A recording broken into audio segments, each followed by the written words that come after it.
రూపాయి ఇయ్యలేదు, రూపాయి ఖర్చు పెట్టలేదంటే మీదంతా కూడా బట్టి బడ్జెట్, బడా జూటా బడ్జెట్, బట్టి బడ్జెట్, బోగస్ బడ్జెట్ అనేటువంటిది చాలా స్పష్టంగా అర్థమైతా ఉంది. అసెంబ్లీ ఎన్నికల టైంలోనేమో అభయహస్తం, ఇవాళ మూడో బడ్జెట్ చూసిన తర్వాత అది అభయహస్తం కాదు, రిక్తహస్తం అని అర్థమైపోయింది. తెలంగాణను, హైదరాబాద్ను మూడు ముక్కలు చేయడం తప్ప ఈ బడ్జెట్లో విజన్ లేదు. బడ్జెట్లో చూస్తే ఆ క్యూర్ ఆ మూడు ముక్కలాట తప్ప బడ్జెట్లో ఎక్కడ కూడా విజన్ కనబడలేదు. మాకు ఓటు వేసిన ప్రజలకు వెన్నుపోట్లు పొడిచారు. ఇవాళ బడ్జెట్ చూస్తే మహిళలకు 2,500 ఇస్తామన్నారు, మొండి చేయి. వృద్ధులకు 4,000 పెన్షన్ ఇస్తామన్నారు, మొండి చేయి. ఉద్యోగస్తుల పాత బకాయిలు ఇచ్చే విషయంలో, పిఆర్సీ డిఏ విషయంలో ఉద్యోగస్తులకు మొండి చేయి. రిటైర్డ్ ఉద్యోగుల బకాయింపుల చెల్లింపు విషయంలో ఏదైనా చెప్తారేమో, ఊరట కలిగిస్తారేమో అంటే మొండి చేయి. ఉపాధ్యాయులకు మొండి చేయి.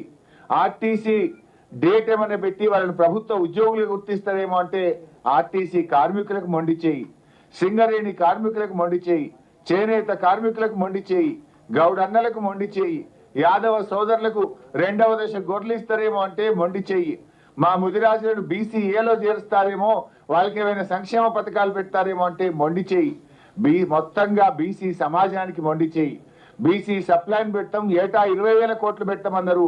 ఇవాళ మూడో బడ్జెట్ అయిపోయిన తర్వాత కూడా బీసీలకు సప్లైన్ పెట్టింది లేదు. బీసీలకు మొండి చేయి చూపించారు. ఎస్సీ ఎస్టీలకు మొండి చేయి.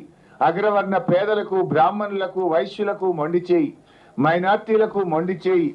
ఇవాళ ఆశా అంగన్వాడీ వర్కర్లకు, చిరు ఉద్యోగులకు మొండి చేయి. మైనార్టీలకు మొండి చేయి. మైనార్టీలకు సప్లైన్ అమలు చేస్తాం అని చెప్పారు. కానీ ఇలా మైనార్టీలకు కూడా ఈ బడ్జెట్లో మొండి చేయి చూపించారు. ఈ బడ్జెట్లో సకల జనులకు దక్కింది గుండు సున్నా తప్ప ఏమీ లేదంతా అంకెల గారిడి, మాటల గారిడి తప్ప వీళ్ళ బడ్జెట్లో పేదల పట్ల నిజాయితీ లేదు, చిత్తశుద్ధి లేదు అనేటువంటిది అర్థమవుతా ఉంది. అప్పు మాత్రం దండిగా చేసిండ్రు. 3 ఏళ్ళు నిండక ముందే 3.5 లక్షల కోట్ల అప్పు చేశామని చెప్పి వాళ్ళ లెక్కలు చెప్తా ఉన్నాయి. మరి 3.5 లక్షల కోట్ల అప్పులు చేసి ఏమైనా కట్టిండ్రా? బీఆర్ఎస్ పార్టీ ఓ సెక్రటరియట్ కట్టింది, ఓ అంబేద్కర్ కట్టింది, ఓ కాళేశ్వరం కట్టింది, ఓ మిషన్ భగీరథ కట్టింది, చెక్ డ్యాములు కట్టింది, చెరువులు కట్టింది. బీఆర్ఎస్ ఎంతో ఆస్తుల కల్పన చేసింది.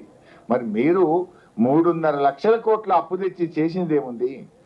అసలు మన రాష్ట్ర చరిత్రలో ఎప్పుడు పెరగనంత డెట్ టు జిఎస్డిపి రేషియో విపరీతంగా పెరిగింది.